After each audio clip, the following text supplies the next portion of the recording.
tell you about it when I stepped in. But thank you. You're welcome. In part, you said like consistent with like the morning or like maybe you'll try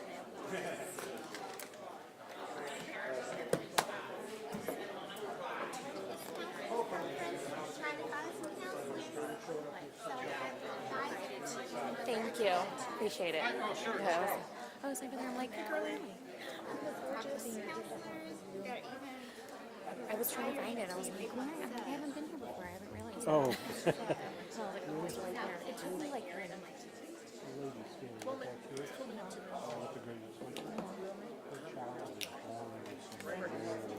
I know, and that's why I was confused.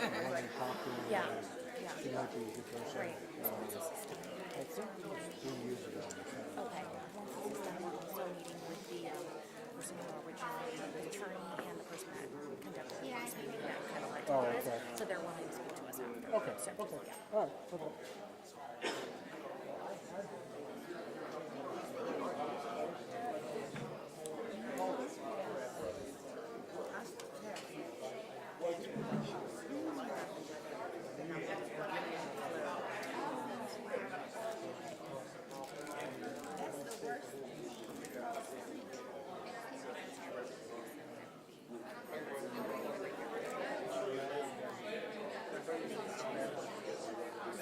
You know what? Next time I'll you gotta let me know what time you like. I'll bring it next time.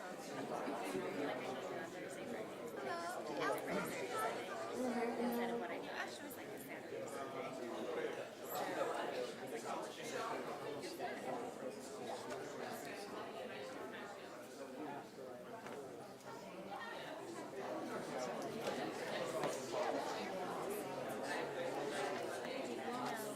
You know, I can write it. I don't know what I'm writing.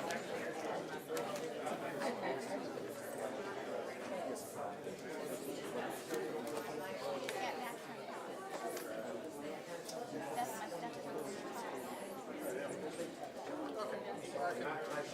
If I have to, I'll just we'll follow They don't have this. So I see like the apple. Yeah. So I'm eating this like I don't even know that's so like I can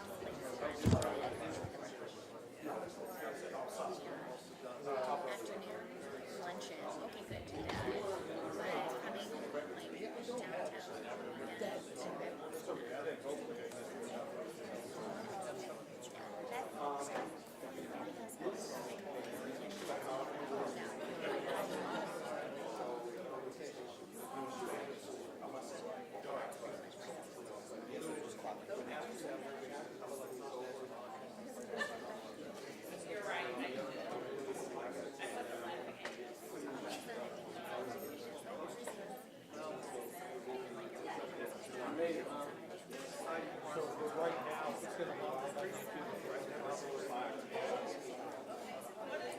to when he thinks he's the turtle side to that point.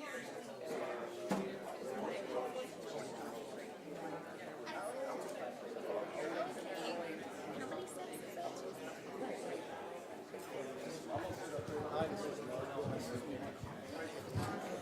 Nice to meet you.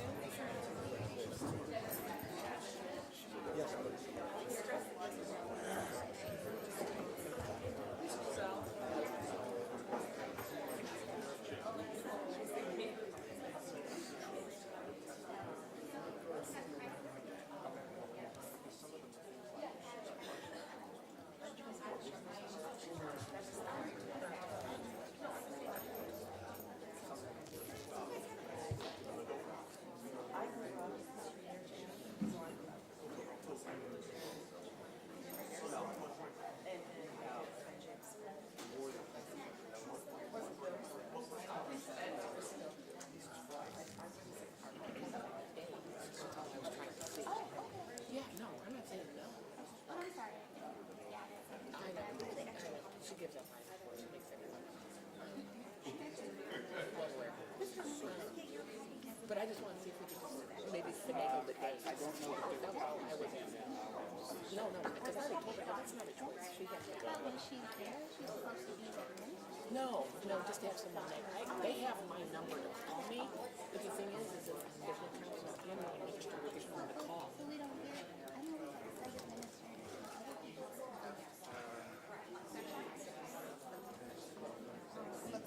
Hey, is there any way you guys can roll on their YouTube channel as well? Apparently there's going to be a PowerPoint that we're not going to be able to see from our angle.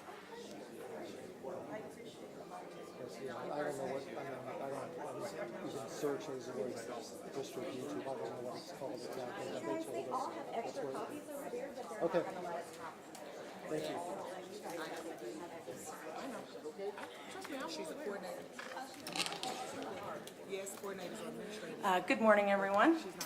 I'd like to call the meeting to order. I apologize that we're getting a few minutes late start. I got held up trying to get my middle schooler dropped off this morning. So with that, I would like for us to have the meeting called to order, and all who would like to do so are welcome to join us as we stand and say the Pledge of Allegiance. Okay, make no decisions. I pledge allegiance to the flag of the United States of America and to the republic for which it stands, one nation, under God, indivisible, with liberty and justice for all. Yes, not me. Thank you. And with that, may I have a motion to approve the agenda? So moved, Madam Chair. Thank you, Mr. Taylor. Is there a second? Second, this is Mrs. McNeil. Thank you, Mrs. McNeil. Is there any discussion on the agenda? All right, hearing none. Board members, all in favor say aye. Aye. Any opposed? Any abstentions?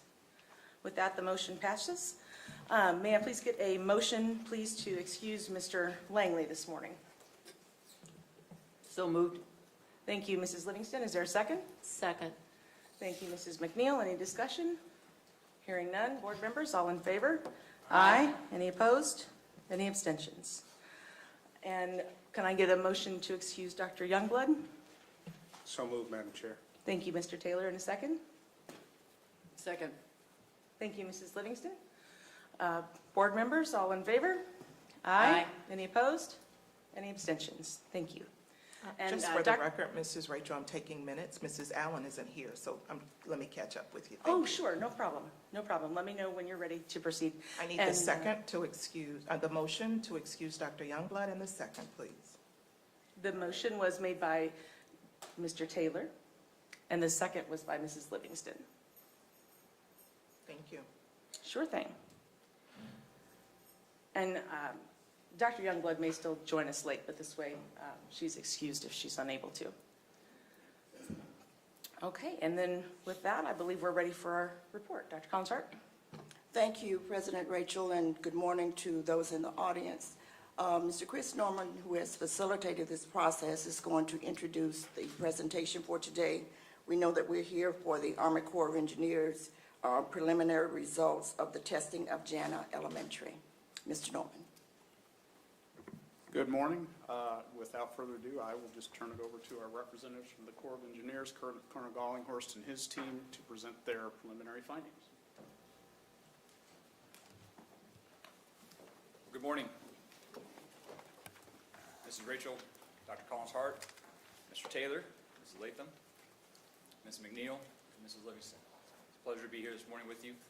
I want to first compliment Mr. Chris Norman. It's been tremendous to work with as we worked through the last couple of weeks after the initial announcement of a report on Jana Elementary.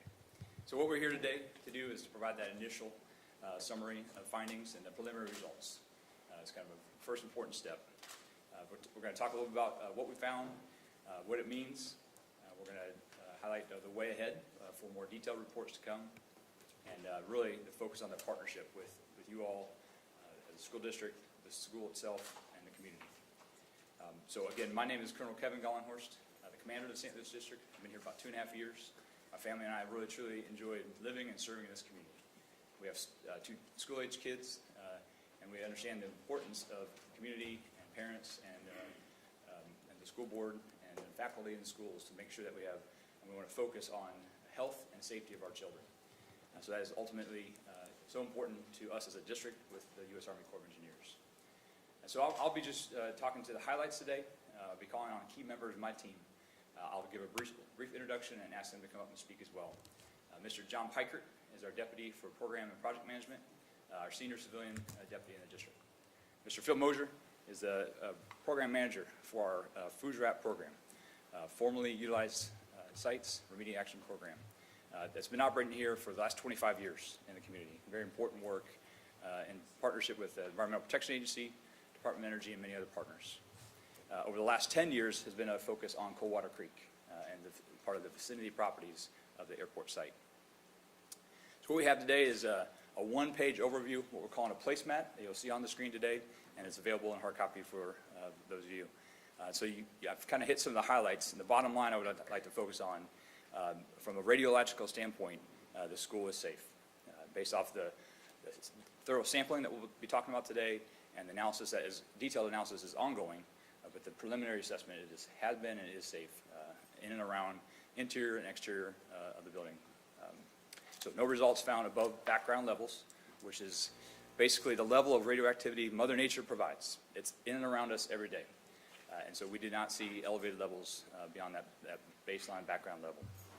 Also on this placemat, you'll see a timeline of where we would have gotten us today, and some key comments on the way ahead.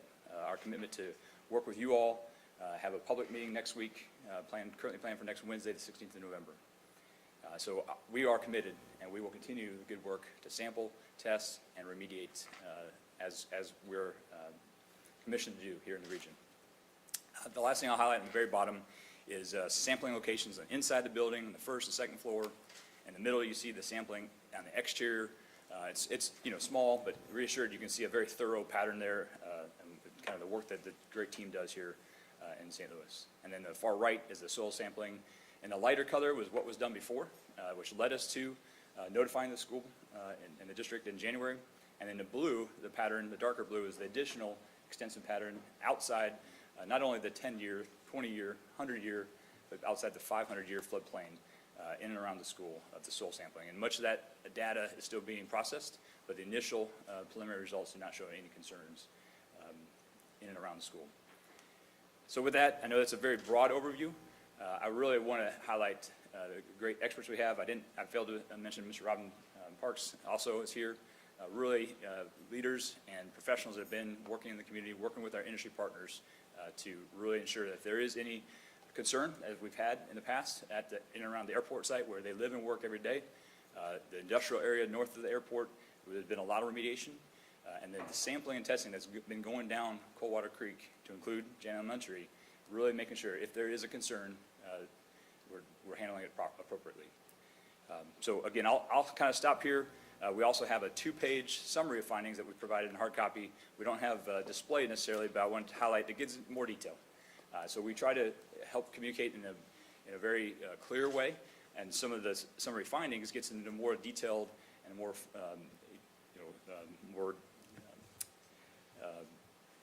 the rest of the story, right? How we tested, where we sampled, and so forth. So any questions that you have today, we'll gladly we'll walk through that in a little bit, and then answer any questions you have at the end. So at this time, I'd like to introduce Mr. John Pikert, my civilian deputy.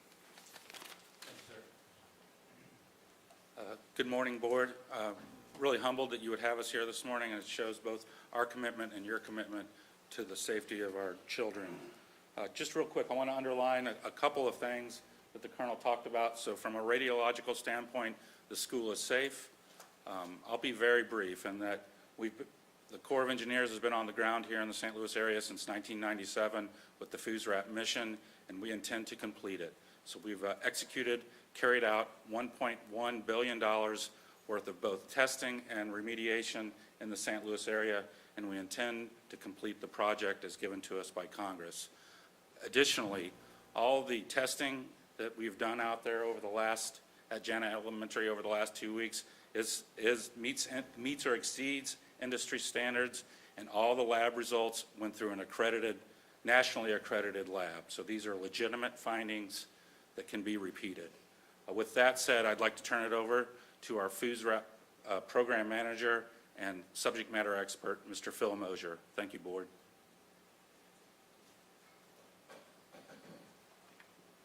Good morning, Board. I echo the sentiment of John, as we really appreciate the opportunity to come forward and let you guys know and try to give you some more explanation into our preliminary findings as we have presented. So at this point, I want to, with everything said by the Colonel and John echoing that, but also recognizing the expertise that we have within the St. Louis District, that we have had and have executed this mission over the past 25 years, dedicated team of environmental professionals, including environmental engineers, environmental scientists, health physicists, and many more to be named in that regard.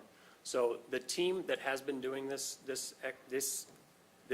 investigation, the designs, and the sampling aspect of it, and the eventual remediation is very, very committed to it, just as I am. I've been committed to this mission once I got out of the Navy in 2011. Started this mission, been working on environmental remediation aspects of it or some sort of radiation protection for the past 20 years. So we do take this mission seriously. We want to make sure that you guys understand that aspect of it. When we look at the preliminary results, that these are no doubt what is out there.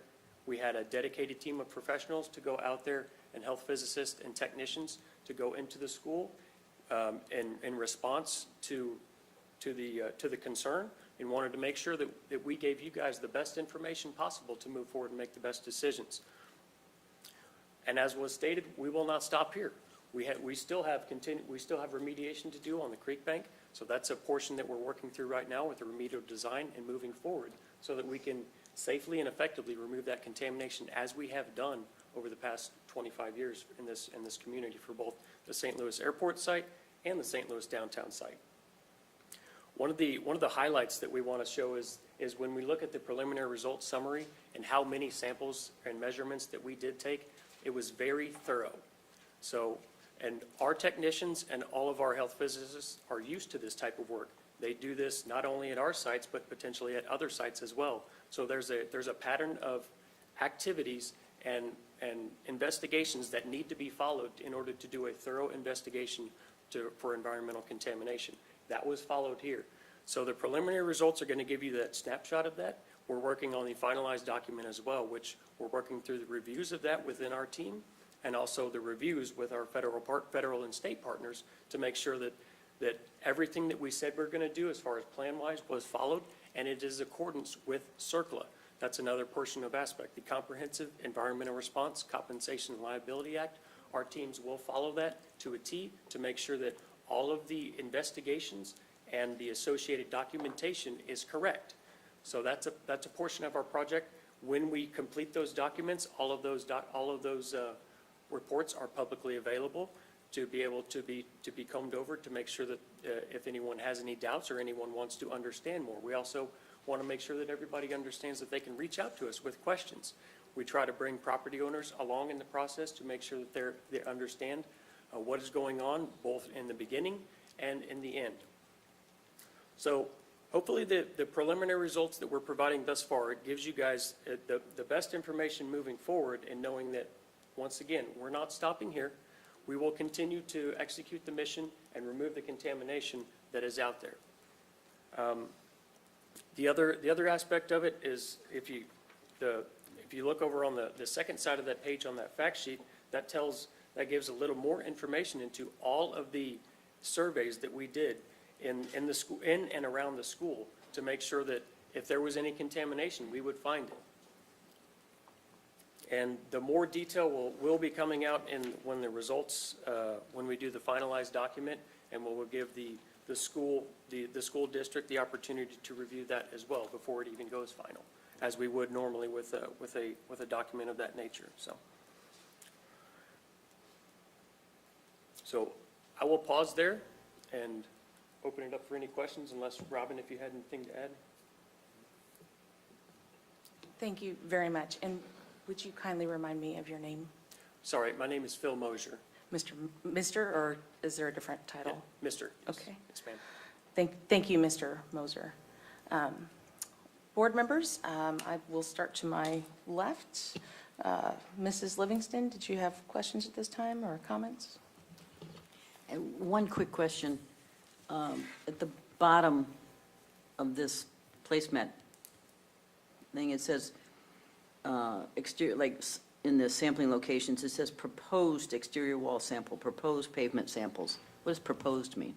Proposed, these were samples that were in our plan, so we had the document to propose these samples before we go out, and then when the technicians get in, they will take all of those samples, in addition to, if there's any area that they see that could be indicative of somewhere that could collect contamination, they're gonna take samples there as well. So the final document will have completed sampling locations. Okay, thank you. The other one was the lead 210. Is that I know lead is dangerous, but lead 210, is that because I know that was quoted quite often in the other report. Can you expound on that a little bit? So that's another aspect of environmental contamination that is not readily understood in that regard. Our primary contaminants of concern are uranium, thorium, and radium. We went above and beyond and did samples for lead-210 inside the school and did not find any above normal range of background levels. Thank you. Okay, thank you, Mrs. Livingston. Mrs. McNeil? Thank you for your report. So these are preliminary results. How soon before the final results will be completed? Estimate. Yes, ma'am. The schedule for our document right now is for the final document should be done sometime in January. We were going to provide the school district as the property owner and our regulators the opportunity to review in December. Okay. Once we finalize the document. So the initial results, the data is still being processed. So I thought I heard someone say that, the data is still being processed. There are two aspects to our surveys. One is going to be the inside and immediately surrounding the school with a final status survey evaluation. And then the second part of it is the additional soil sampling that we did. So looking at the figure, everything on the left is going to be included in a document. And then the additional soil samples, the blue samples on the right, will be included in a separate document. Okay, run that by me again. So you have completely finished some samples, totally finished some samples, and which ones are those? All of the samples are complete. Yeah, you've taken them, I get that. Yes, yes, I get ma'am. that. What is lagging behind is some of the soil samples of the blue dots that are going through the laboratory right now. And as Colonel Gollinghorst said, everything we have seen thus far has those samples around normal background levels.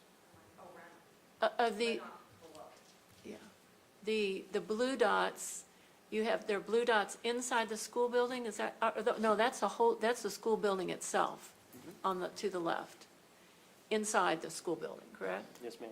And looks like there are 30, 25 blue dots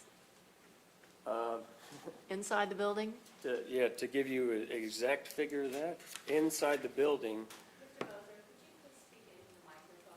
Sorry, is it this one, not this one? Sorry.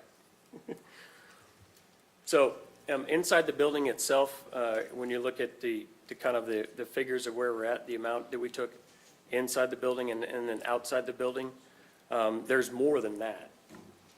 So maybe I'm missing the question. Well, so I'm trying to distinguish between what has been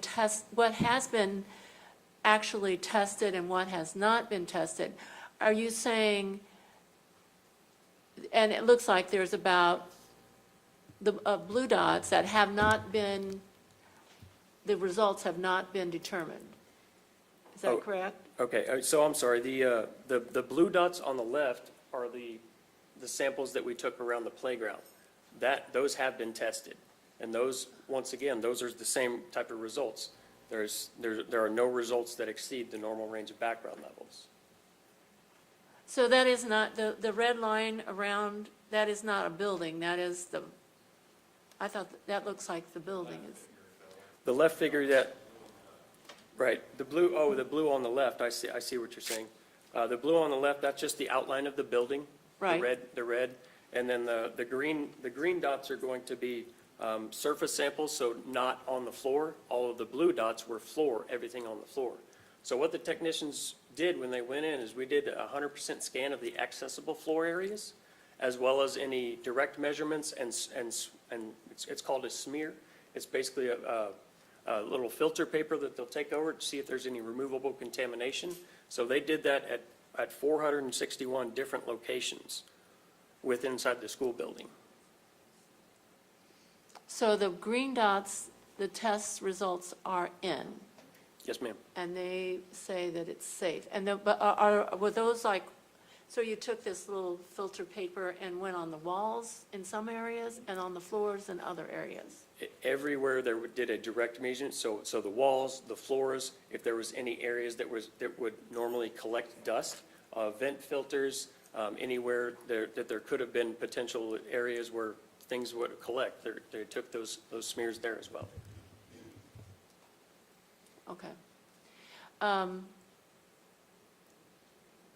So one of the questions I have, we had the Boston Chemical Company come and do the same, kind of a similar thing that you did, and they found results that were 22 times higher than normal, and what they said, normal background levels, which I assume is what you're talking about, normal background levels.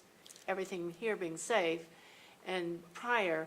Can you explain, can the difference be the fact that maybe the building was cleaned in, an effort, and no children have been in the building for a week or two? 3? I don't know. I can't speak to the methods or the actual report of the Boston Chemical. What I will say is that our investigation was completely thorough, and the results of our investigation will not change. The school is safe radiologically speaking. So I'm sorry, but I won't actually try to evaluate the actual Boston Chemical report. Yeah. What we wanted to do is make sure that you guys had our data and our sampling methods so that you could make those decisions. So the position that we are in as a board is that it is our number one job to make sure that those children are safe. And one of the problems that I see, how did this radioactivity, if there was, get into the building? Well, just my logic is that probably children were in that area of the creek, and walking through it, and then came to school and walked into the school with the dust on their shoes. And as I think I understand, there may be some homes kind of close to the creek that also are seeing some kind of contamination. But is that logical, that could be the source of what was found by the Boston Chemical Company? So we have done extensive evaluations to figure out how contamination migrates. We have done models. We have a conceptual site model that shows exactly how contamination would migrate from the St. Louis Airport site or the Laddie Avenue site down the creek. The conceptual site model definitively says it's due to flooding. Flooding when it rose up when the contamination was there and then got deposited in areas. Our sampling validates our conceptual site model, that we did not find contamination inside the school, so therefore it did not get from outside Coldwater Creek into the area in the school. So, Do you take into account what might, we had a flood, a major flood here, I think it was July 26th, July 26th. And so would you surmise that some of the radioactivity could have been exposed during that flood and moved around? no. And I answer this because we actually went out and did a specific survey identifying areas where deposited material came after that flood and took samples and found no contamination.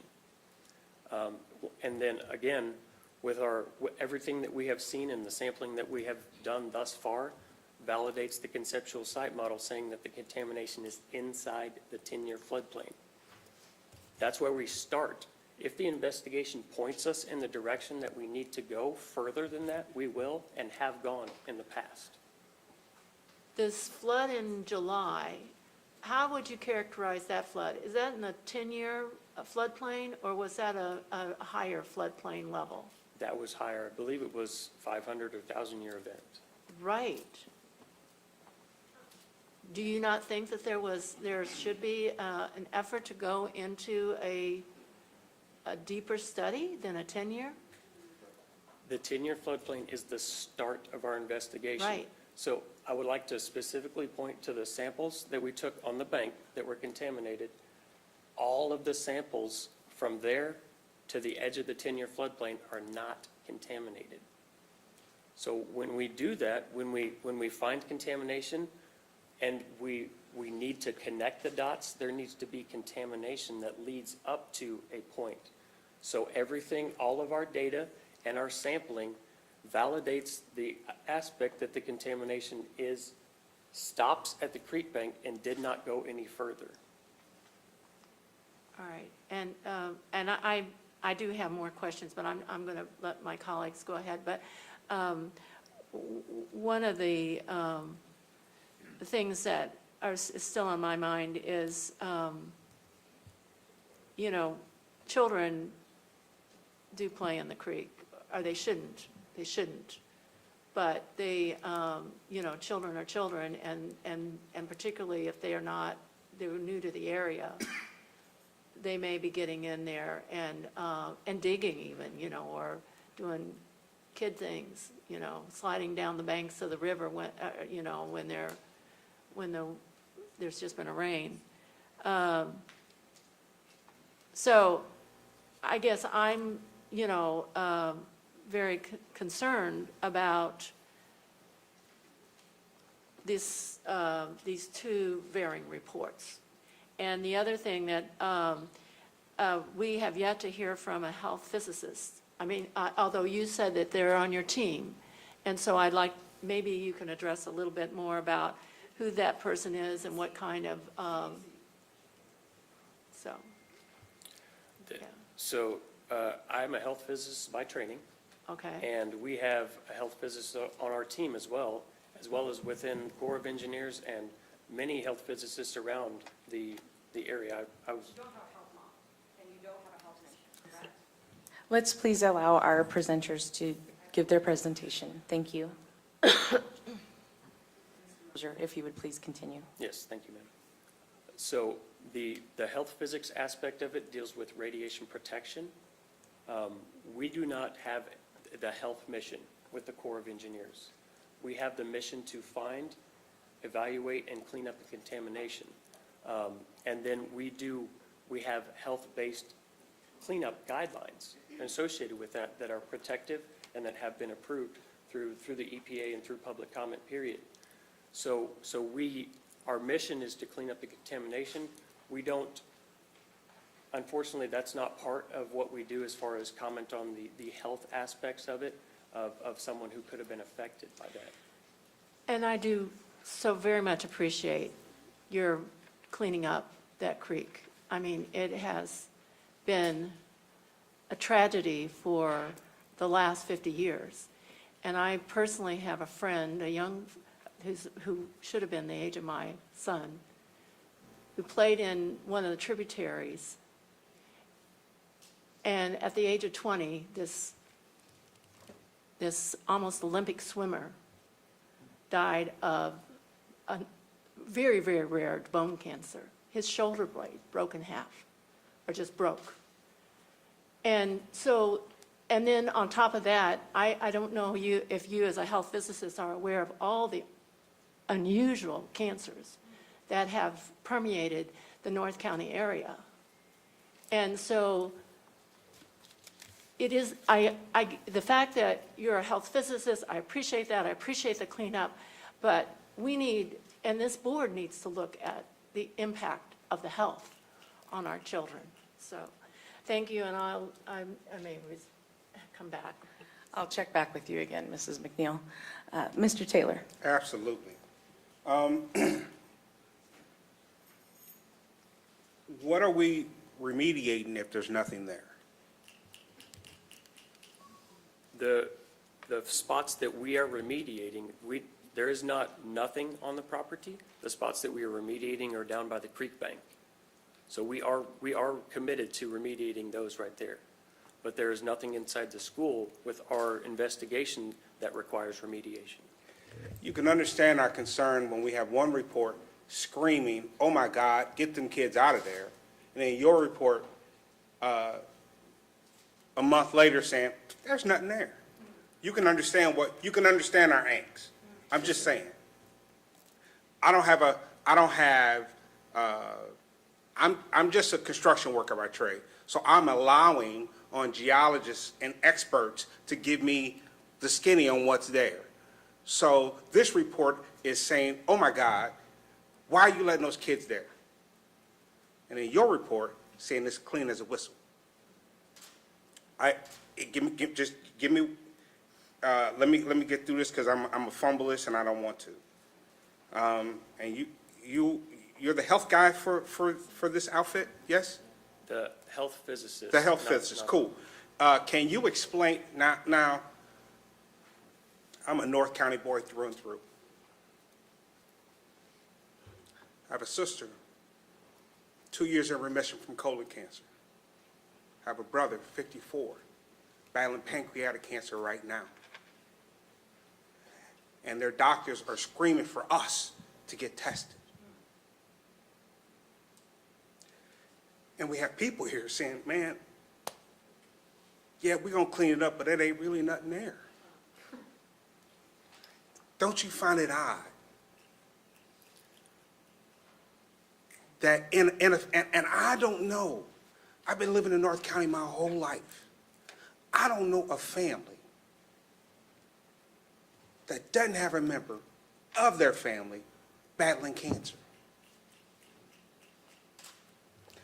I don't know if it's anything there or not. I'm relying on you guys and other people to give me what's there. And the problem that I have is that I'm not quite sure. I don't know where I am with this because I don't think my government, no matter who's in charge, will say, absolutely, we found it there and we're going to get the homes out. If it was something there, would they come out and say, you have radiation here, get out. And we'll buy you out, we'll do whatever we got to do. So we know there's something there, because if it wasn't something there, you wouldn't be cleaning it up, right? Yes, the creek bank. Okay, so we know that there's something there, because if it wasn't there, you wouldn't be cleaning it up. So how does this affect the rest? Because I ain't the smartest guy, but I do know it ain't just in the creek bank. It can't be. It can't be. So, because they didn't just bury it in the creek. So where is it? And is it traveling? Is it released into the other areas that's not in the creek bank? And then my last question is that I know I've given you a lot. Why release preliminary results and not final results? Because you see this, man, we're hurting. Don't you see this? We are hurting. Our schools are hurting. The people around us are hurting, and they're screaming for help.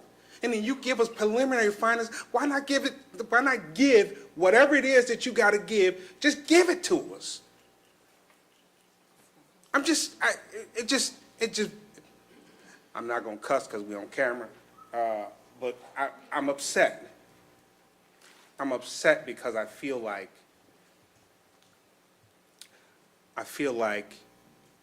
we're pawns in this. That's my honest opinion, and I feel like we have one report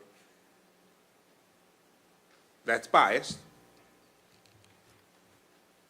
saying that you need to get the kids out. I got another report that's also biased. That's saying you got nothing there. And that's what we're grappling with this morning. Thank you. Mr. Taylor, thank you, and Ms. McNeil, especially when you share the personal, family, and friends of the community. Would you please speak into the microphone? Yes, thank you. Mr. Taylor and Mrs. McNeil, especially want to address your personal experiences with family and community members going through serious medical concerns. My father just completed his second round of chemotherapy for pancreatic cancer after prostate cancer over the last several years. I personally understand the challenges. He's not living in the local area, 4 hours north of here. And so I just know that it affects all of us, and I hear you. We hear you. And that's why we are committed to continue the work here. We welcome a multi-agency review of the previous report that on the order of magnitude had about 35 samples, and we have nearly 1,000 samples here. And I just want to emphasize Phil's assurance that based off the preliminary results, we're trying to balance this comprehensive process to provide information as early as possible to reassure you with following up with a more detailed laboratory-backed analysis and a full report, which will be reviewed by several agencies as well. So we understand, we are sensitive to the impact it's had over time. This program has been able to remove that source material from the downtown site at the airport site, and right now we're committed to continue any residual material that's in the creek bed. And landowners have been notified, and that's why we notified you earlier this year. So we hear you, and we are here and committed to work with you all and the other landowners to continue this work. Got one more question for you. Bear with me. Would you let your kids play in the creek? No. In the creek.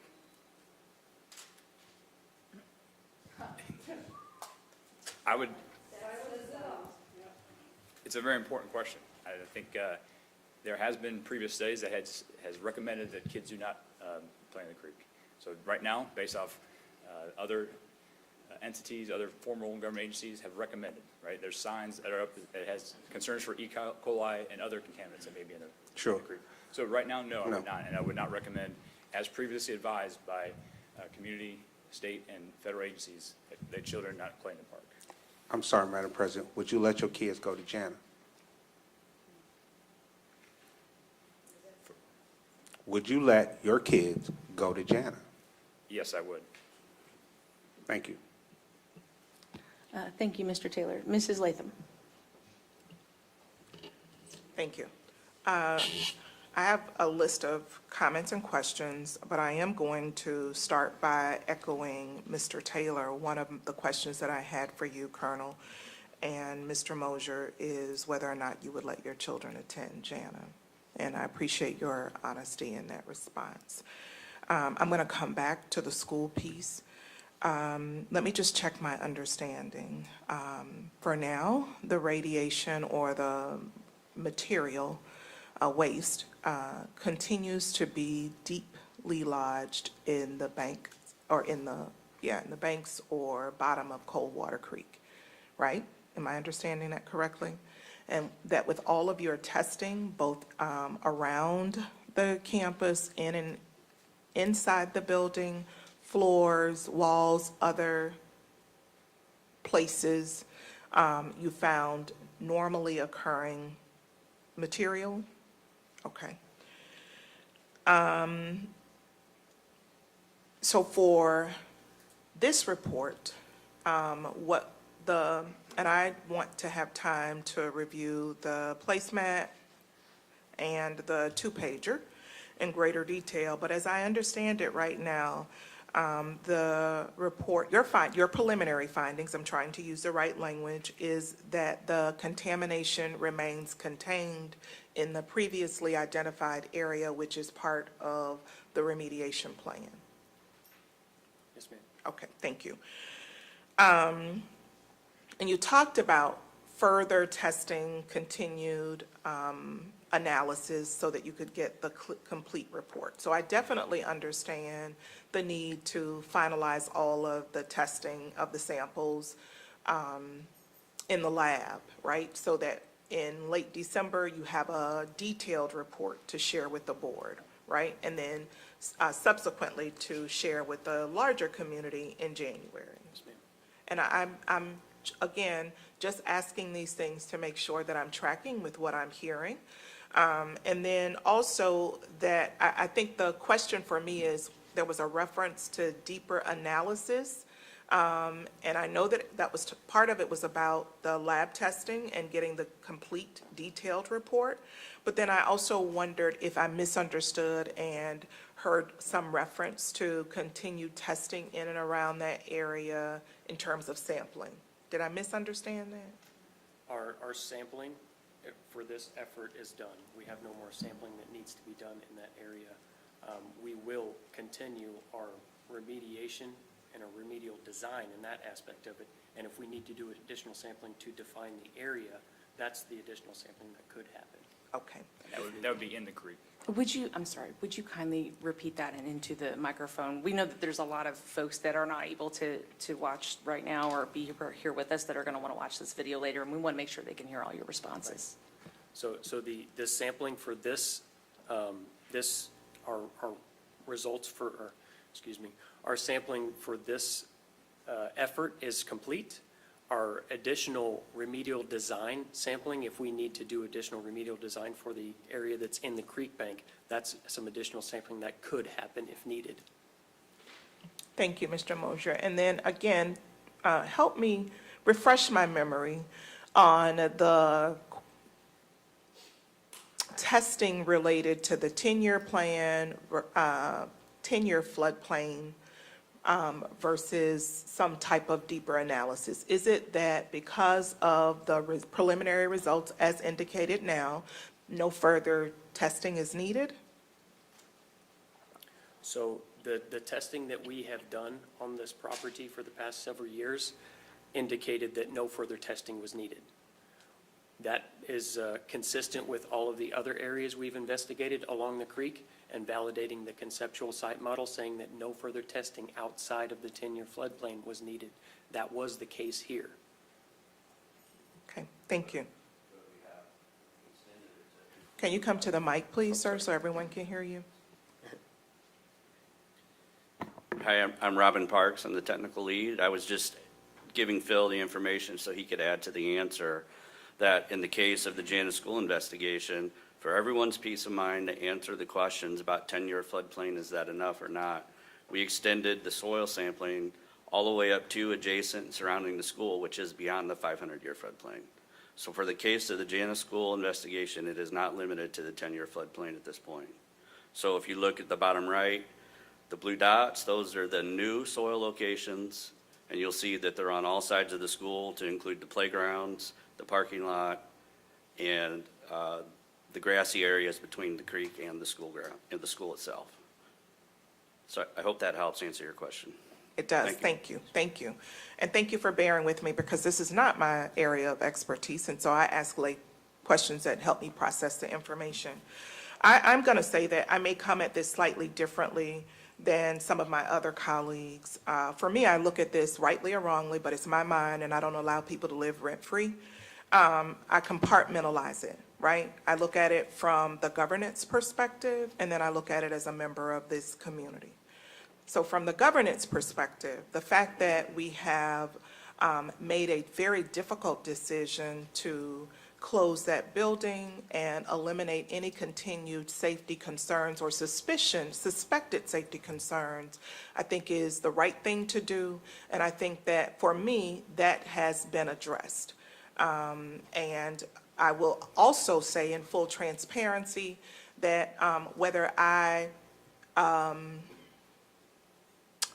accept either report as comprehensive or complete, I think that the specter of suspicion about the safety conditions in Jana has ruled that building not open for use in my mind. I'm one person, right? That's not an absolute. There are 7 of us and we all get 1 vote. For me, I think that the suspicion of the building being safe is enough for us to make sure that we are not continuing to volley that ball for years to come. Our primary responsibility as a governing body is to educate our students. So I compartmentalize in that way. And now I want to switch to the fact or the role that the other aspect of my identity as a community member. And in that regard, I am more opinionated, right? And so I want to let you know that in advance. I definitely appreciate you all coming and sharing and doing the additional testing and bringing other results for us to be aware of. I want to really focus on, let me start by asking this. You talked about whether or not you would allow your children to play in the creek. I wouldn't either. I grew up in Florida. You don't play in bodies of water like that because there are things in there, whether it's contaminated or not, that can hurt you. So I get that. You talked about your willingness to allow students to, your own children, to attend school in the building. I think and this may not be a fair question, but it's a question that I need to ask.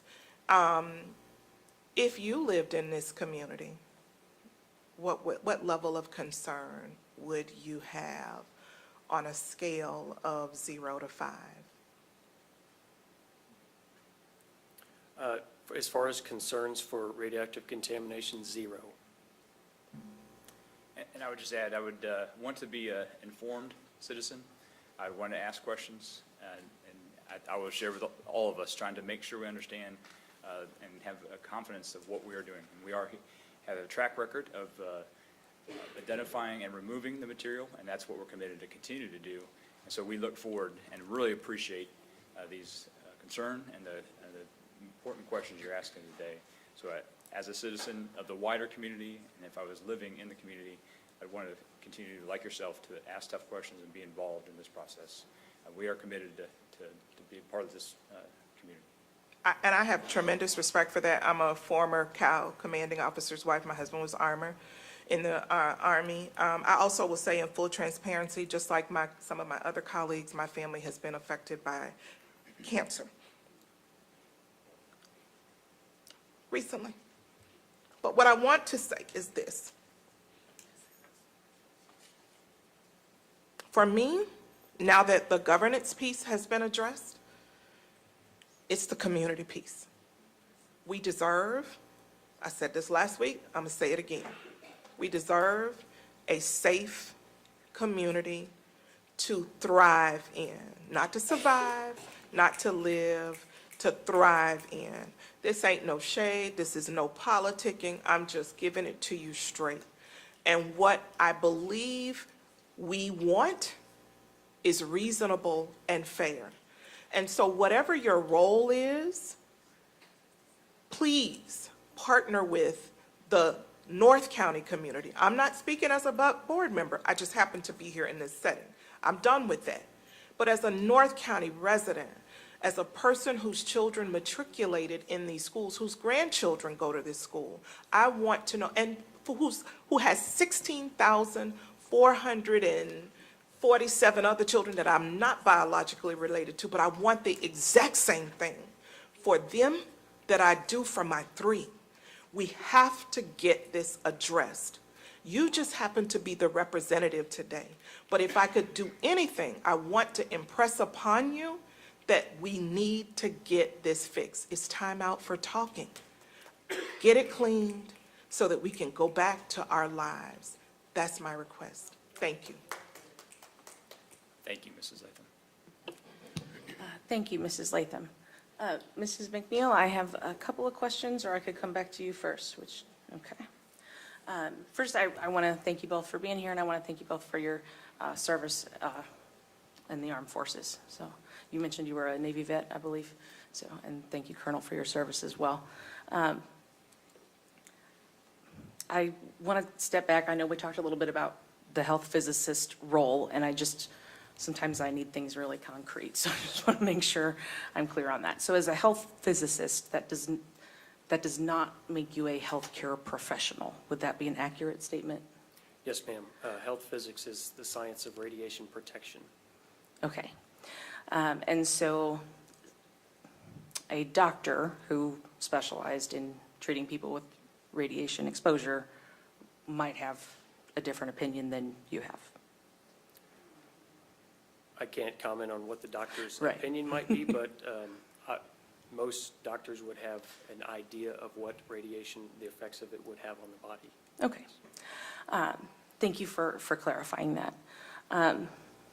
I appreciate that you put your findings in relation to the background levels as opposed to what I understand are the levels that you've been given as parameters, which are not necessarily the same as background. Can you tell me what that level was that you used as background and how that was determined? So the levels of background they're portion of our record of decision as well. However, in the environment, there's an acceptable range of background levels that is just normally present in the atmosphere. Those are, to give a specific number to that would not be prudent with the amount of varying degrees of background levels that we have in the atmosphere, whether it be from contaminants that are in the ground or anything around you in that regard. So there's a significant amount of background radiation that happens. That's published on the EPA's website as far as the amount of radiation dose that would be present in the atmosphere that would be part of a normal annual dose to someone. And how is that determined? So that the determination of the overall background level of someone. Sure. So there's an extensive process to go through to try to figure out and do some type of measurement to try to figure out. One of the potential backgrounds is from the sun, others from the soil. Uranium, thorium, radium, and lead-210 is present in the soil anywhere you would go and find that. So those background levels will vary depending on where you're at and what state you're at. Sure. And speaking of the property on which Jana Elementary sits, what would be the background level there? Are for which contaminant? All of them. They're published in our record of decision. The actual. I appreciate that. I think Mr. Moser should be able to answer this question. You've Yeah. been working on this for how many years, this cleanup? Not you specifically, but the Army Corps. I think you know what your levels are. Would you please share them? Yes, our background levels are going to range in picocuries per gram. Right? Okay. So let's go with the uranium. What's that one? I don't have it in front of me, so I'm Okay. not gonna. But so you're going from your record of decision, not necessarily the background levels, because from what I understand, there is a discrepancy there. Between what its background levels would be had this contamination never occurred and the levels that you're cleaning up to. That's my understanding from the ATSDR report. So once again, the background levels are going to vary. Our record of decision is from 2005. So between wherever you go in the nation, you're going to have some sort of difference. So you have to have some sort of a starting point. So our evaluations are based off that. Also, our remediation goals are based off that as well. With those remediation goals are protective, have determined to be protective by all the other agencies that review that as well. Okay. And are they protective for residential settings or commercial settings, or does it matter? Is it the same threshold for? There is a different threshold. There's an evaluation that is done based off the hypothetical receptor of the potential contamination, and they are protective for residential. Okay, and so at the Jana Elementary School property, you're using residential thresholds specifically? Yes, ma'am. Okay, I appreciate that.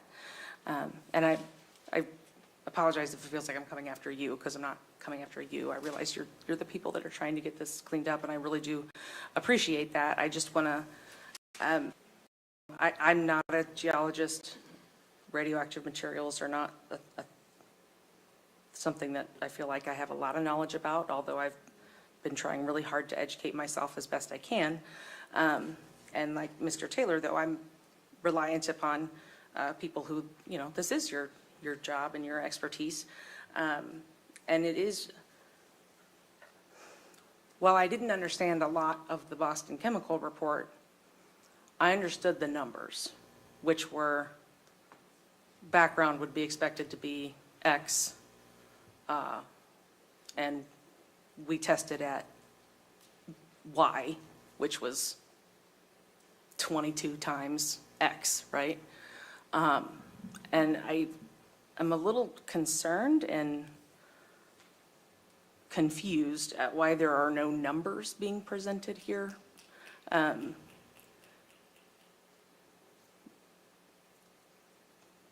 Do you have an answer for that? Why don't we have numbers that you used? So once again, preliminary results, we wanted to get you guys the best information we could at the earliest possible opportunity. The actual numbers will be coming in the report itself.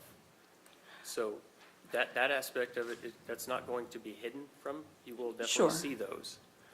At this point, this is unprecedented, the amount of time that we actually took to get you these results.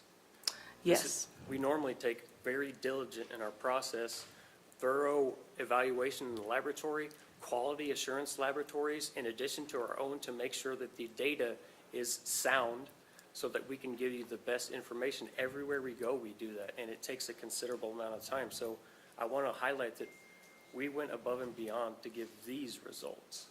Well, I happen to think that the children who attend Jana Elementary School and have attended there since 1970 were worthy of your going above and beyond. And that group includes both my husband, my sister-in-law, my brother-in-law, and my oldest son. So while I appreciate that extra effort, we're talking about an elementary school. It's absolutely worthy of your extra effort. And it should not have taken what it took to get the testing done, in my opinion, as a community member. And again, I'm not trying to make this personal. So you do have numbers. That's how you came to these preliminary results? Yes, ma'am. Okay. You'll forgive me. Without knowing what threshold you used for background radiation, without knowing what your findings were, without knowing whether you were considering whether the radioactive materials you found were, normally occurring versus a result of contamination, from which I understand if they're not normally occurring, we've been told by another expert that those amounts are not regulated. Is that accurate as you understand it? Without specifically knowing what. So if a radioactive isotope, let's say lead-210, is found in significantly high amounts, but it's believed to be there naturally occurring and not a result of waste, what are the acceptable levels of it? As I understand it, that's not regulated. Yeah, lead-210 is not part of our record of decision. Okay, how about thorium, any of them? It is definitely a daughter product of radon, for sure. Mhm. That is well known. But we normally don't analyze for lead-210. We analyze for our primary COCs Sure. in that regard. Contaminants of concern, right? Yes. I like to always make sure we're specifying our acronyms here. So for example, uranium, if it's naturally occurring, is there a standard by which it has to meet? Or if it's thought to be naturally occurring, it's not, because that's my understanding. Yes, right. Because I may have been misinformed or I may have misunderstood what I was told. I think I understand your question, and I'm just going to give you the answer. If we find elevated, did you say thorium, ma'am? Or did you use uranium? Doesn't matter. It doesn't Thorium, matter. radium. Thorium, whatever. We don't try to determine if it's norm or MED, AEC. We assume if it's elevated, it is our responsibility to remediate those Okay. elevated levels. I appreciate that. I hope that answers your question. I believe it does. So then you would have been going by whatever standards would apply to a waste product and not that which was normally occurring in your preliminary That's right. evaluation. Okay. It hasn't been mentioned, probably worth mentioning. A lot of our samples came back non-detectable. So we're reporting preliminary and we're just giving you the gist, right? when the final report comes out and you see the numbers, you're going to see a lot that are actually negative numbers because they're below minimum detection levels. So it's getting into the weeds, but it might be useful information to just It is. to try to register where our preliminary results are coming from. And so then, when you're looking at those numbers, are you taking an average, or are you looking at each specific sample? Because I would think if you're averaging negative numbers. So for the structure results, there's no average, it's Okay. individual points. Okay, terrific. I appreciate that clarification. I don't think I have any other questions, and I really do appreciate the work that you've been doing at Jana, and really on this whole project. And I know none of you created the waste any more than any of us up here created the waste, or anyone in this room. And I do appreciate your being here with us today. I'm going to let Mrs. McNeil ask any further questions that she has. Thank you. Yes, I also want to reiterate that we do appreciate the work you're doing in the creek and helping to make life for those of us who live in North County safer. And it's just extremely important, slow going, but important. And I appreciate your care that you're taking in doing it and doing it right.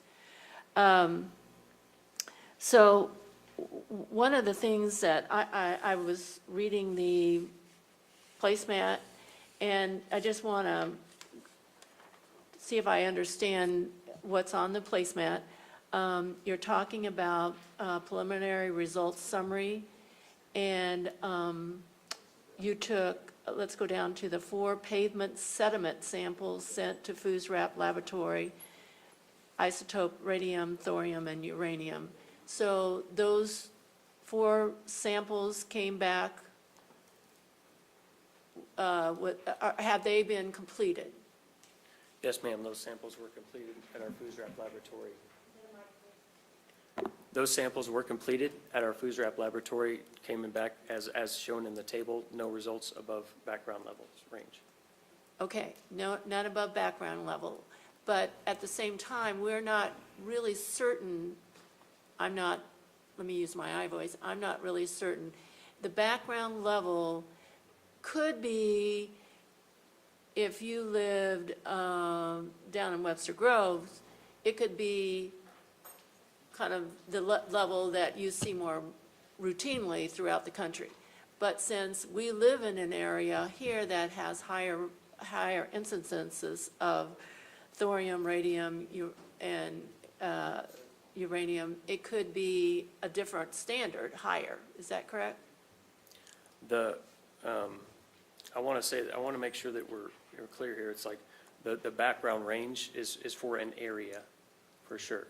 So it's not, we're not trying to tie to specific numbers, because they can definitely change in that regard. What is important is that all of our samples have shown that the area is, that there is no contamination in the area. We were trying to go a step further. But you qualified your statement with above the norms, or you kind of tied it to sort of a norm that, from your earlier statement, seems like it is a moving norm, depending upon where you're taking the sample. Within it, we were just trying to make some, I guess, maybe this was, maybe we can look better at doing this to make sure that we have the better language in that, but we want to make sure that it is understood that there is no contamination. It would have been easier for us to say that all the results are below our protective cleanup criteria, but we wanted to go a step further and try to give the best information possible of what we were seeing in the laboratory. Okay. And what percentage of your samples are completely finished being evaluated? All of our samples have gone through the FUSRAP laboratory. What we. 100% of the samples that you took inside the building and the other areas? For the, well, everything on the left, the two left pictures, yes. Everything on the right, we're still waiting on some data from those soil samples on those blue dots on the very far right. Okay. But what's lagging behind is all of our quality control aspect, where we send it to a different laboratory to verify our results that Okay. are in our laboratory. And the blue dot, so the blue dots on the right are the only ones that are soil samples? Is that correct? Yes, ma'am. Okay, all right. So in doing your sampling in the building, did you make an effort to, let's say, go under the refrigerators and get the dust bunnies and whatever, that kind of thing? The results of our survey, definitely, we took into account any area that would collect dust so that we could attack those or make sure that we sampled those areas for both fixed and removable contamination. So that was part of the evaluation, yes. So you did like reach under hard, like refrigerators and some permanent furniture that could be collecting dust? You did do that? Yes, ma'am. Anywhere there was going to be potential areas for dust collecting, including in the boiler room, all around there, to make sure that we had full coverage of the entire school. And not just those targeted areas, but also the entire school to give the best picture aspect of it, because I know that was not done. Yeah. I will remind our audience members to please refrain from commenting. Yeah. So, yes, how many samples, you took more than 5 well, so wait, you've sent 5 dust samples to FOOSRAP. You took more than 5 dust samples, correct, in the school? So I want to be clear from a health physics aspect. In order to take dust samples, there has to be enough material for you to actually evaluate it. Right. There were 461 smear samples, which will collect the dust and give you the actual activity that Okay. is there. So Okay. there's more than just dust samples in this regard. That's the only areas where we could actually collect enough material to allow us to analyze the dust. Okay, so there were 5 dust samples and 19 swipes that were actually sent in to test for, the 19 swipes were to test for lead-210, and the 5 were to test for radium, thorium, and uranium, correct? I believe so, yes, ma'am. Yeah. And so, it sounds like the school was pretty clean. You weren't able to get, I mean, literally, we have a great custodian staff, that tries to keep the buildings clean. And, are there different levels for, health levels for like an adult versus a child? Yes, ma'am. And are you giving us the levels that you feel are appropriate for children? Yes, ma'am. Okay, that's good.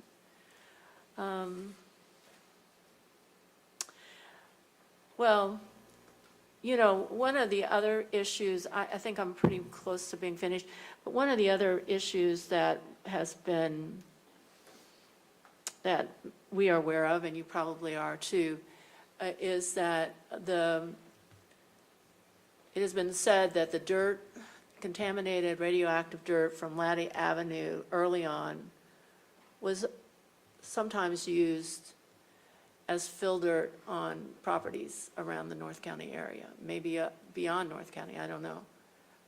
Are you aware of that? And one of the things that also concerns us is, Jana was built in 1972.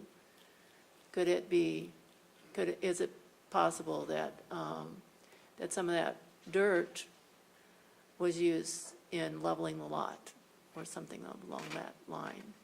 And that seems like that's outside of your scope as Army Corps, which is just 10-year floodplain.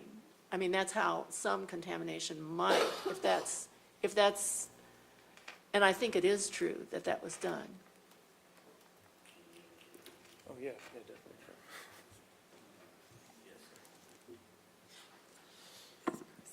Okay, so I'm going to point out before I answer the question that I've worked for the Corps for over 30 years. Nearly 100% of my career has been dedicated to the fuse wrap program. I consider it my job to find the contamination. And I've spent my entire career trying to figure out how to figure it out. It's really important to me. Yeah. The answer to your question, though, is yes, we understand that it's possible that the material could have been given away, stolen, taken, used for fill in other places. When someone makes that suggestion to us about a certain area, we do investigate it. We can't investigate everywhere, hoping to find it, but we certainly take any suggestion seriously. We also, for every investigation, every area in our ROD, we go through a historic background search that includes every photo we can possibly find. We did it for the school. The direct answer to your question about the school was built, I would have put it at 1971 based on the photos. I didn't know exactly if that was right. I'm not saying you're right or wrong. I'm just saying that I had looked into it, right? Yeah. And so the historic aerial photos don't show any real topography changes there at the school. However, important to point out, all of the blue dots around the school, we went down to 16 feet just to make sure no one has a question about the origin of material that's under the school, the parking lots, the area leading to, and that's the minimum depth. We have other locations that went down to almost 30 feet. Right. Just looking for historic floodplains or areas, fill zones, anything that could be something that we weren't seeing. Right. Normally, we try to figure that out front, and here, we just blanket said, this is the investigation. We have the info, but we're gonna go way beyond and do the investigation as if there are things to find there. And that's very comforting to know that you're going to go down, I mean, that you, and when those results come back in, because that is a question that we've had, how did that, how did, and the traces get into the school, and the other question is, you're saying that it's safe, but that, as I'm understanding, because it's in this kind of area, our results are going to be higher. I mean, our results, the background, the normal background level is going to be at a higher level in the Jana School area than it would be, in other places around St. Louis County. Is that a correct statement to make? I don't think so, no, ma'am. Okay. Related to the background questions, Ms. Rachel, that you had, maybe this will be helpful to know. We don't subtract background from our results. We act on the result given. Some portion of any result would be background, but we don't take it out. We don't make any assumption. The sample result is what it is. I did want to point out, and I hope that's useful information. Right. Good. I mean, it is confusing, and one of the things, it'll be nice to see what your numbers are compared to, the Boston Chemical report when they come out, and, when I think helping us to understand either the discrepancy or helping us to understand the level of health consequences to our children will be a big help for us to understand whether or not, just how far we need to go with our efforts to keep these children safe and the community safe. So thank you for coming. Thank you, Mrs. McNeil. And our superintendent also has a few questions for you. So Dr. Collins-Hart. Thank you. Thank you very much for coming here this morning. Clearly, we all saw this report today, this morning, just as everyone in the audience did. It is my understanding, and I want to confirm this, that you are going to attend our regular Board of Education meeting on the 15th to provide additional information, insights, respond to questions, so, because certainly we want to be able to study some of these documents. Is that correct? Is that confirmed? I had not been aware of the Tuesday the 15th. We would gladly be there. We had tentatively planned to hold a public town hall on the following Wednesday, 16th of November, but we'll also be glad to be, if invited, attend your meetings as well. Yes, our board meeting is Tuesday the 15th. Great. We'll be there. Thank you. My other question, is there a nuance to the language? That first bullet is intriguing. From a radiological standpoint, the school site is safe. And then I hear zero contamination. So is there some other standpoint in your study from which the school site is not safe? Because this is very nuanced language. So ma'am, I'll definitely address that. So within our authority is what we were addressing. So when we did our survey with all of our meters and measurements, it is not, it will tell you whether there is radiation inside the building, no matter what the contaminant is, or alpha, beta, and gamma aspect of it, as long as the scans, the direct measurement readings, and also the smears. So from a radiological standpoint, we can definitely say that the school is safe. That is what our investigation was targeted toward, was the actual potential for radiological contamination and radiological contamination alone. So that's why we make that specific statement. So there's some other possibilities of things that you didn't study that would not have been detected as it relates to the Coldwater Creek issue, or you don't know? No, ma'am. So the Coldwater Creek issue, from our perspective, radiologically, is all that we are addressing and all that we are allowed to address.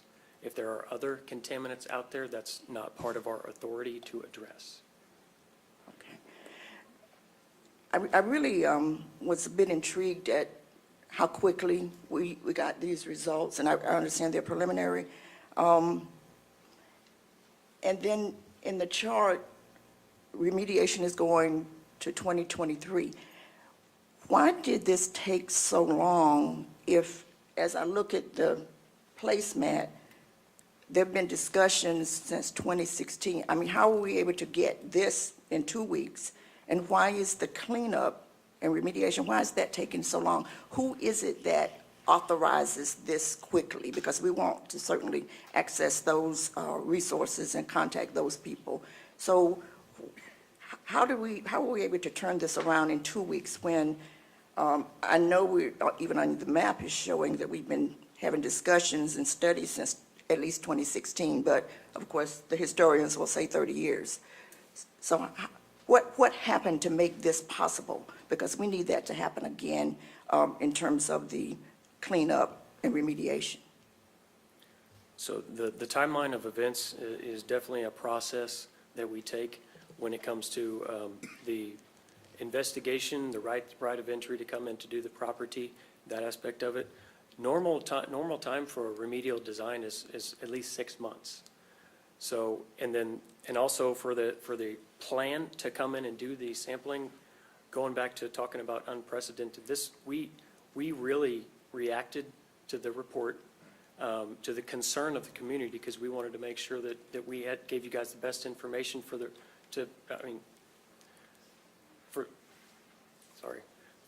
children, to make sure that every aspect that was going in there was safe.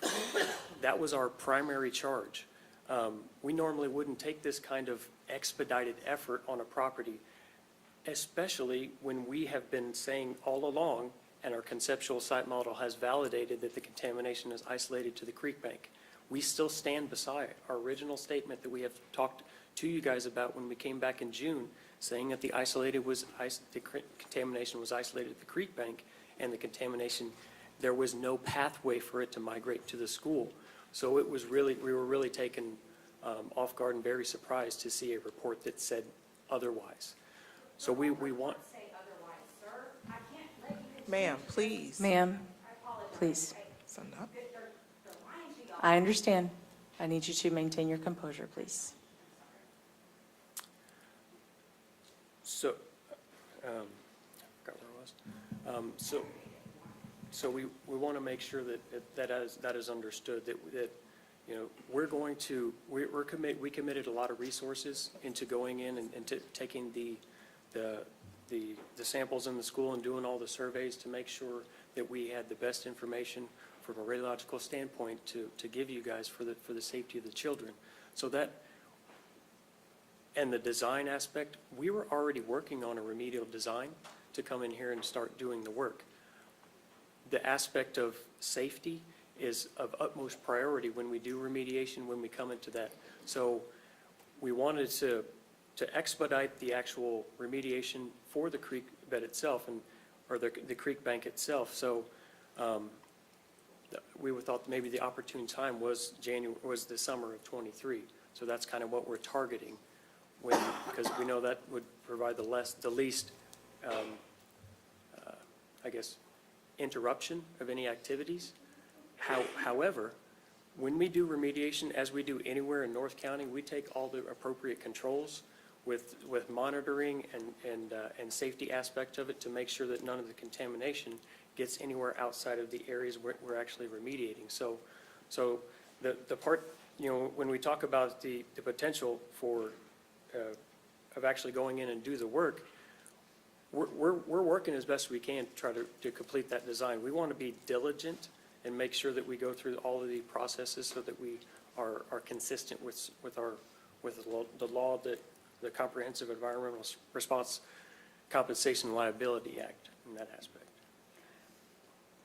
So what prompted or who authorized this sense of urgency, this new sense of urgency is really what I'm trying to get at, because we want to know who that is. What triggered that?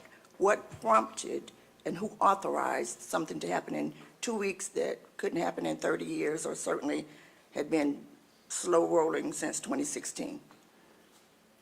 Yes, ma'am. So for our purposes and everything that we've done, our investigation and up to the 10-year floodplain was complete. So the authorization, when we saw the concern in the community, our organization got together to make sure that we could go do this work. So it was us, it was USACE that decided to go and do this additional sampling outside of our normal method of investigation when the contamination did not point that way with our data. And who is that? I mean, USACE is an organization. There has to be a trigger. I'm an employee. The board tells me to do something. That's when I do it. So how do we get this type of prompt action again? Well, Dr. Collins-Hart, thank you for the question. We are taking prompt action every day. This sampling and testing is occurring along Coldwater Creek as landowners are notified and requested rights of entry. Majority of the time, they do allow entry. We are concerned about any holdouts and folks that don't allow access for the sampling. So what we did is worked based off of elected officials, school officials, you all, even though we did not recommend it and did not think it was required at the time, we did the testing and showed that our site model was correct. Those resources came from further down Coldwater Creek and adjusted for 2 weeks, and they are continuing every day to continue to do the sampling and testing that we're going to continue to do down Coldwater Creek. And as Phil and the team move into the remedial design, there will be additional coordination with landowners, such as the school district and other landowners, to say, now we're ready to do any additional sampling at this specific areas of concern, and then that remediation. And this is going to take time. Just as we've proven with the removal of the source material, we're committing to working with the community and landowners to remove any remaining subsurface material so that it can't be disturbed in the future. 2 more questions, Madam Chair, if I might. On your chart, January to February 2017 says perform GWS on grassy areas per Hazelwood School District request. What was that? So the GWS is a gamma walkover survey. So the GWS is gamma walkover survey. So when as part of our investigation, we not only do sampling, but the technicians will take meters out there and do what's called a walkover of the area to see if there's any indication of contamination that we need to further investigate. That's all part of the investigation. The part I'm really interested in is per Hazelwood School District request. Would you have a copy of that request? Because I'm not familiar with that. You have it, okay. Yeah, we do have the email. I would appreciate seeing that. Likewise, on the chart, when you mention January 2022 status update to Hazelwood School District with post-sampling documents, are you referring to the one-page letter that was sent to me? Yes, ma'am. It's, ma'am, I just want to add, it was the one-page letter, and then the second page showed the map of the detail in the creek. But it's not some comprehensive report, because when I read it, it just sounds as if with post-sampling documents, there wasn't a whole lot of documentation to that. Correct. I think that second page gave you the initial start, and I think as in consultation as the team came in June to give further information that was at the request of the school district. And when you say in 2018, the Hazelwood School District renews ROE? Rights of entry. Rights of entry. It almost suggests that there was a point that Hazelwood School District denied rights of entry. No, ma'am. Our standard right of entry is for 2 years. So when it was initially executed in 2016, we just had a renewal on that original right of entry. So there was no point at which Hazelwood School District, or you requested right of entry and you were not given that access? No, ma'am. Okay. Thank you. Thank you, Dr. Collins-Hart. I understand Mr. Taylor had some additional comments or questions. Yep. You just said every 2 years you ask for right of entry? Yes? Yes, sir. Did I miss it in 2020? How about 2022? Those may just not be on the actual timeline itself, sir. Well, I mean, So- if you're going to put it on there, put it on there, right? We do have a current right of entry. with Okay. Hazelwood School District. So, you know, when we got this first report, they gave us numbers. And they said, this is this, this is that, and this is what you're looking at. And I got 4 gentlemen here. I know your findings are complete.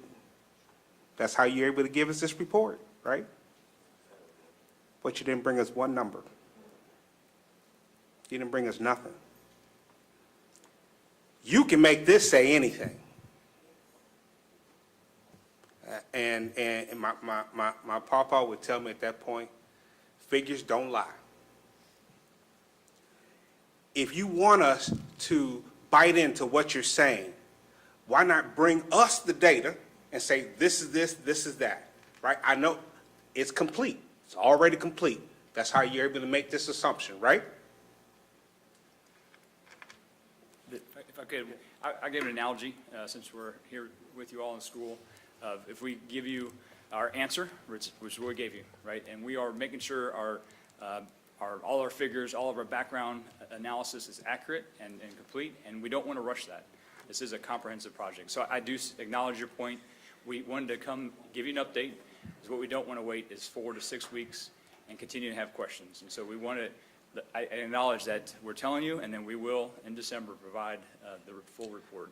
And that, I guess that's, we just ask for that understanding that we don't want to rush it. It's a comprehensive process, and even given, we will give you a complete report, but it is a much tighter report. We've asked the team to really ensure it's accurate, but in a timely manner, that it's much more tightened up than we normally like to take time for. And so that review into January will be with state and federal partners and yourself to have that chance to review.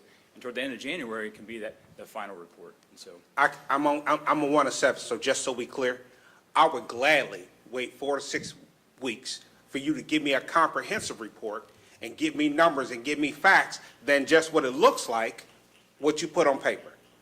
That's just me. I'm 1 of 7. The other part is, you talk about the cleanup of Coldwater Creek, correct? where is this coming from? So you're not just, you haven't just cleaned up a spot. See, because, you know, we heard the killer bees have been coming from Africa for a long time, right? We know they came from Africa. They came from someplace, right? Where is this coming from, and how is it moving? Is it a herd of ants carrying it? How is it moving? How is it moving if it was in one place, and now you have cleaned up multiple spots, correct? How is that happening?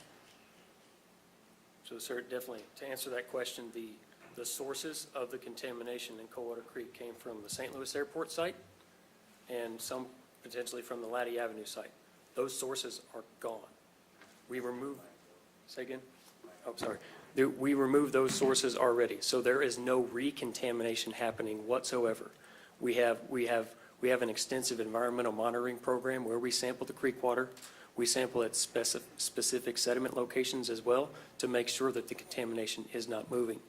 So the contamination that we have found in the creek banks and areas around the Coldwater Creek in the 10-year floodplain is there. It's not moving. Such is the case with the contamination that is on the property in the creek bank. It's there. It is not moving. So, well, maybe it's just me. I'm thinking that do we know offhand how many remediation spots you've had in the creek bed, in the creek, Coldwater Creek? How many spots have you said, yep, we got something here, let's get it out? So we have done remediation in Coldwater Creek right next to the St. Louis Airport site. That spot was completed many years ago. And then now we're finding all the residual stuff, residual contamination from those source sites. So it's no exaggeration when I say that the amount of time it takes to do a lot of this sampling in the wooded area, the creek, the safety precautions that the personnel have to take to make sure that we're doing our due diligence. We've taken over 33,000 samples thus far to make sure that we're taking everything into account to try and identify the contamination. As like Robin said earlier, it's our job to find it and address it. You didn't quite answer my question. I get it. Because my question is, how many spots in Coldwater Creek have you found contaminants and cleaned up? And cleaned up. So remediated. Right. So okay. The remediated aspect, so I would point to the specific remediation that we've done in the 10-year floodplain at Coldwater Creek with St. Sim Park, Duchesne Park, and Palm Drive properties. Those were areas that we recognized that we actually jumped ahead and made sure that we went and did that remediation. So those three specific spots are areas we've already done remediation on to remove that contamination. So other than the two spots that we felt like this originated from, you've only cleaned up 3 other spots inside the creek bed, inside Coldwater Creek itself? Inside Coldwater Creek, yes, sir. There's a lot more remediation we've done in the North County vicinity properties. North County vicinity properties itself, that includes Coldwater Creek, is almost 2,000 acres. Okay, so I guess what I'm asking is that if the original spots that you cleaned up are gone, you've cleaned it up, you've got rid of it, right? But we're still finding hot spots? Is that what I hear? Yeah. We're still finding it. Okay. Then if we still finding it, where in the hell is it coming from? Because listen, if we don't get rid of the source, then we're going to keep finding hot spots, correct? If we don't know where it's coming from. Sir, if I may, the contamination that was spread from the source locations are gone. There are no more source locations. The contamination is where it is right now. It's our job to go and find it. It's immobile. It is not moving. Everything that we have found is stationary. It's not going anywhere. What we're kind of doing the investigation, finding where that contamination moved in the past. So it did move. It's not moving anymore. Correct. That's Yes, right. sir. Okay, now we're on the same page. Okay, My last question is this, and you talk about background levels, okay? It's the same, do we in North County have the same background levels that they do in Clayton? In a general sense, I would say yes, sir. So I don't hear, I'm pretty active. I'm active in my community, not just in this community. I don't hear the level of people getting cancer in Frontenac that I do in Florissant. I just don't. And how do we, see, because without numbers, it's tough. Because I'm not comparing apples to apples. I'm looking at what you say is in the creek bed, what you say is at Jana, and what they said is at Jana. This don't tell me nothing. I got nothing. How can I go back to my community and say, he said it? You gave me no numbers to fight with. You gave me nothing. You say your report is comprehensive, but you can make this say anything without numbers. See, if you came back and said, here's our findings at Jana, and this is our preliminary findings at Jana, here are the numbers preliminary. If you don't want to jump to conclusions, then why have this damn dog and pony show and just give it to us when you're going to give it to us? Give it all to me at once instead of piecing this together like this. The angst that I'm having, the part that's not sitting well with me is that you stand before this group and say there's nothing there, but you gave us no numbers on your findings, and you got the numbers. You got them. Right? Because you couldn't give us this without it. Help me. Make it make sense. But I would just highlight that I understand the timeline. The third-party report was about a 3-month timeline, and so I think it would be unfair to try to rush something to give you too quickly. And so that's really want to balance that. We will continue to engage on the process and when that data will be available. I also believe that there's another third-party independent study. I think that would be good to see the facts of each of those independent reviews and be able to lay that out. And so we will look forward to a multi-agency review of the original report, fully welcome and look forward to a review of our data and our process, and then any other study that's done. Gentlemen, I'm going to ask you point blank. Did you see the report that we saw, the Boston report? Yes, sir. What was your opinion of it? My opinion as a health physicist is we have tried and true processes that we follow. We make sure that we are diligent in our process and the actual evaluations associated with the data, and it was not consistent with the way we do our evaluations. And at any other contaminated site or circular site around the nation, not consistent with that. And sir, I'll just add, our team has been focused on our work, and again, this is where I do know that other agencies are working on reviews, and they don't want to rush those either, but we will welcome other expert opinion as well. You gave me nothing. You gave me nothing. You gave me, for all intents and purposes, you gave me your opinion. You didn't give me facts. Facts is numbers. They gave us numbers. Yes, sir. So I wanted to give you something very important, and it's our commitment. And that this morning is very important to us. Next Tuesday evening and Wednesday evening, we go to a more public town hall format. If we are ready to provide more, then we will do so.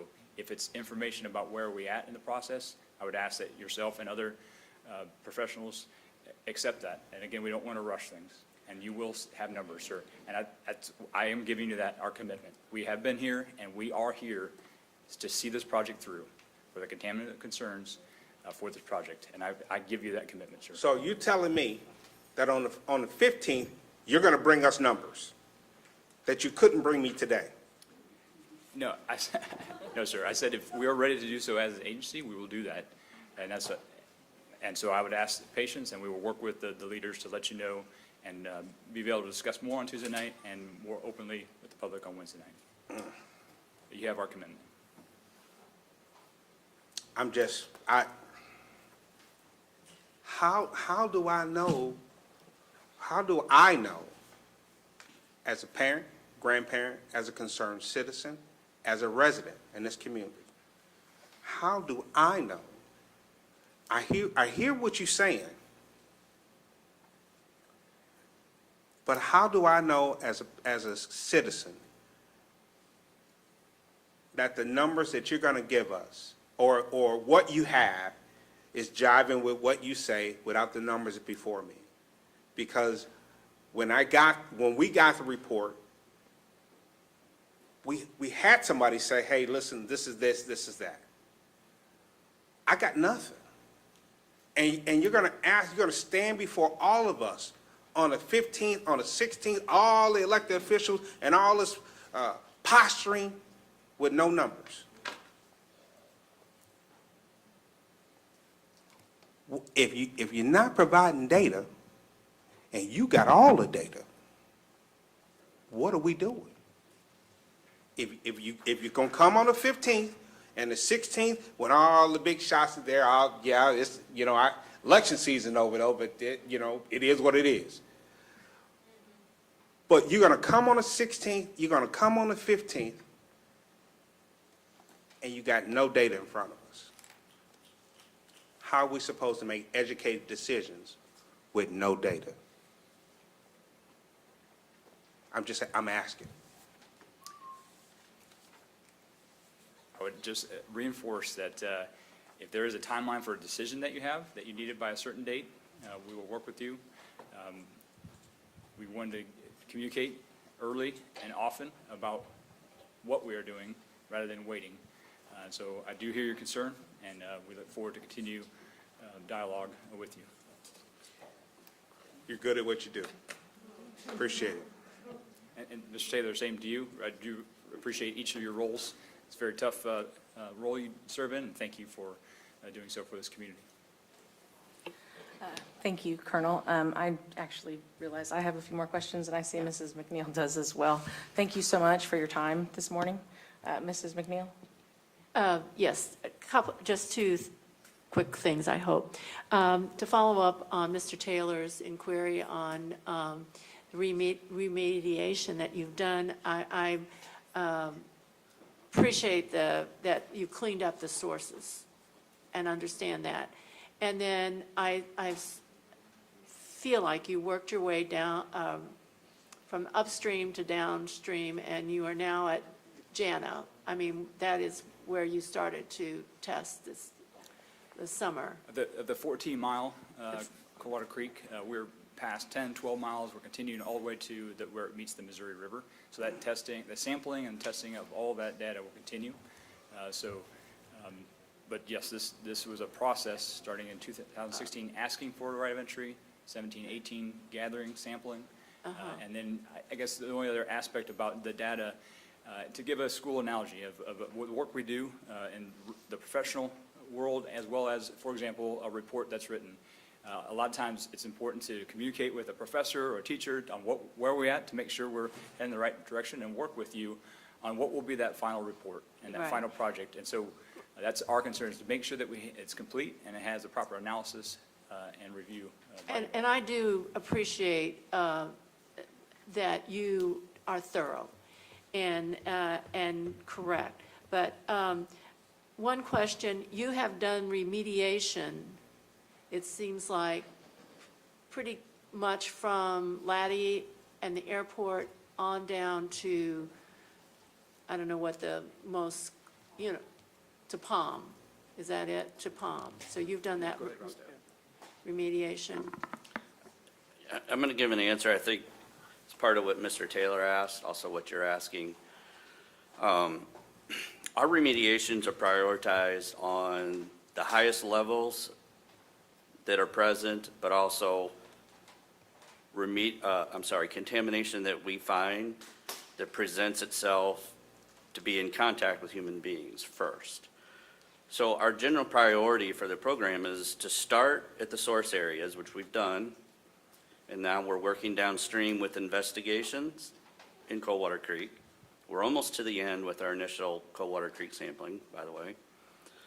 But we're also remediating going down the creek, not just in the creek, but adjacent. And so the question earlier was how many spots in the creek. Bottom line, results in the creek are amongst the lowest levels of contamination that we have to clean up. Now, the floodplain properties directly adjacent are generally higher levels. There's higher risk of human contact. So our priorities have been and will continue to be to get those adjacent properties. So I hope that explains, kind of helps you put into context, like how much have we cleaned up? I mean, there's a figure out there, we could relate it to Busch Stadium. I don't know that we need to do that, but it's been a lot. It's a lot of material. Right, and I'm just trying to get in my head, during flooding that moves dirt around, coming from down upstream Coldwater Creek from the airport in Laddie, there's not a lot of radioactive waste that is being shifted around there because you've cleaned much of that up. You've remediated that. Yeah, Is that correct? historically, we had the sources that got rained on, right? Run off Right. into the creek, And it all movement flowed down the in. creek with floods. Yeah, Now, we're talking about from 1950 until we started cleaning up the sources. That's a Right. lot of floods, right? right. The model now demonstrates that we've removed the sources and contamination has been deposited where it's going to be. And by and large, it's below the surface now. It was flooded in hypothetically 1970 and some left behind. Landowner built their property up, so now it's buried and it's there, right? That's a good example. The big flood that we had this summer, we took it upon ourselves. It was my idea. No one told me to do it. I just said, this is a big flood. Let's go see, did it have any effect? We took a lot of samples and sediments from McDonald Boulevard all the way to the Missouri River. And all of those sediment samples, which were sediments that the flood deposited that day, and we did this the day after the flood, by the way, the days starting the day after and through that weekend, none of those had any contamination to report. And so that's just help feeding our model, keeping us on track, and helping us understand how the movement, which Mr. Taylor was asking about and others have, is it still moving? And by and large, the answer is no, it's not still moving. Good. And, I agree with Mr. Taylor 100% about having the numbers when you are ready to share those numbers. But I do think that, for me, that your coming has given me some sense of, that we may be looking at something that is not as critical as we thought. But at the same time, as a school board member, it is important for me to place the safety of our children at first. And so we need that completed data. And we need to know that the questions we have been answered. And I think, your update is, I hope that it reflects well when you have your final results, and I hope that is what we'll find. And I do appreciate your being here today to explain to us, but we do need the numbers. We need to see it with our own eyes. Thank you. Thank you, Mrs. McNeil. And I'm sorry, would you remind me of your name? Mr. Parks, or is there a different title? Mr. Parks, would you mind, I wanted to clarify something that you said. You mentioned that you actually were finding that it's been a lot of the properties adjacent to the creek that have the higher contamination than in the creek bed itself. Did I hear that correctly? But yes, comparatively speaking, what's deposited within the floodplain is higher than the levels in the creek itself. So then our property where Jana sits is an anomaly, that we have the higher levels in our creek bank? No, ma'am. What I'm saying is, when we do find contamination, comparing those contaminated spots to known contaminated spots in the creek. So it's not an anomaly. There's a lot of the floodplain does not have contamination present. Okay, thank you. I appreciate Yes. that distinction. Yes. I appreciate that. So it's only when there is contamination in the floodplain That's right. area? That's beyond, correct. That it typically is Yes. higher, but there's not always that contamination? Yes. Thank you so much for clarifying Yes. that, Mr. Parks. You're welcome. Obviously, I agree with Ms. Taylor. As I mentioned earlier, I would have appreciated some numbers, but I'm sure they're coming, and I appreciate your commitment to provide that when you have it, and I appreciate your commitment to provide accurate and, the best information that you can using the methods that you utilize. And I really do appreciate that, and your commitment resonates with me, so thank you for that. I do want to ask, and maybe it's just my not being fully knowledgeable of the whole process, but as Mr. Taylor said, you would have had to have some numbers, right, at least some, to come up with your preliminary findings. And I guess what I would like to ask from you also is, since, as I understood you, your data analysis isn't complete, so that's why you're needing more time to provide those numbers. I would just ask you to, in addition to your commitment to provide that information, to commit to letting the data speak for itself, rather than making it fit the narrative that your preliminary results state. If the data itself indicates something different, I trust you that you're going to speak competently and knowledgeably and truthfully about that to us, because at the end of the day, I think what we all want is for not only the Jana community, but really all of the affected community area to be a safe place for people to live and raise their families and go to work. So I just ask that, while I understand these are preliminary results, they're preliminary, and so just let the data speak for itself, please. And my one other question, in the letters that we had gotten back in January, there was some specific language used about there was no immediate risk, and I haven't heard that today. But I'm curious, is when you say the school is safe, do you mean the school is safe today? Or do you mean going to the school today is not going to have repercussions 20, 30, 40 years down the line? So yes, ma'am, thank you for that question. The school, from a radiological standpoint, is safe. It's not we use the no immediate risk when we know there's contamination as such in the creek bank. That is the case when we use that term. But for this purposes in our evaluation radiologically in the school is safe from radiological contamination. Okay, I appreciate that distinction as well. And I don't believe I have any other questions. I don't see any others from my board members. Gentlemen, thank you very much for being here. Thank you for your work and your continued dedication to North County and getting this cleaned up. As I said before, we know that none of you created this waste, and we appreciate your commitment.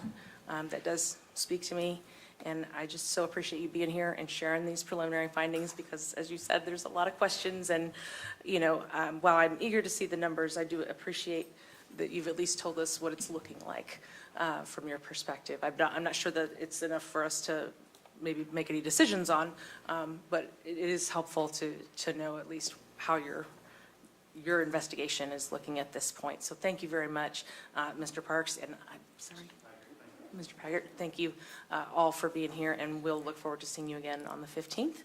And I don't think there's any other questions for you if you'd like to sit down or go on with your day as you need to. I'd just like to end with thank you all for having us here today, and public safety and health is of utmost importance every day for our team that's out there with landowners and the public, and we will be here, as I stated, committed to this important project. We are here to find and remediate those contaminants and concerns, so thank you very much. Thank you. And I believe our agenda only had an executive session if necessary. Mrs. Ormsby, did you have anything?